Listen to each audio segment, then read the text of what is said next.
ডেস্টিনেশনের থেকে জার্নির মজাটা কিন্তু বেশি ভালো লাগে।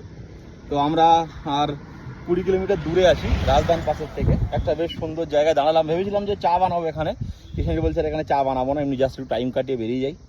জায়গাটা খুব সুন্দর জায়গা, নিচে দেখা যাচ্ছে বান্দিপুরা সিটি, আর আমরা পাহাড়ি একা বেঁকা রাস্তা ধরে উপরে উঠছি। তো এখানে এই যে বসে পড়েছে, হাওয়া খাচ্ছে। তো এইটাই ভালো লাগে কোনো জায়গায় যাওয়ার সময়, এই যে রাস্তার ভিউটা এনজয় করতে করতে যেতে বেশ ভালো লাগে। রাস্তা কিন্তু বেশ ভালো। 2 বছর আগে গিয়েছিলাম, তখন লাস্টের দিকে একটু খারাপ ছিল, এখন কী কন্ডিশন আছে জানি না, যত আগে যাবো তত বুঝতে পারবো। এর বাকি দেখুন চারিদিকে পুরো পাইন গাছে ভরা, বেশ সুন্দর লাগছে, সবুজে সবুজ, আর হাওয়া হচ্ছে। অনেকটাই উপরে আছি আমরা, এই জায়গা দেখলে বুঝতে পারবেন যে সিটি থেকে কতটা উপরে আছি আমরা। পাহাড়ের এই পাশটাও বেশ ভালো লাগছে।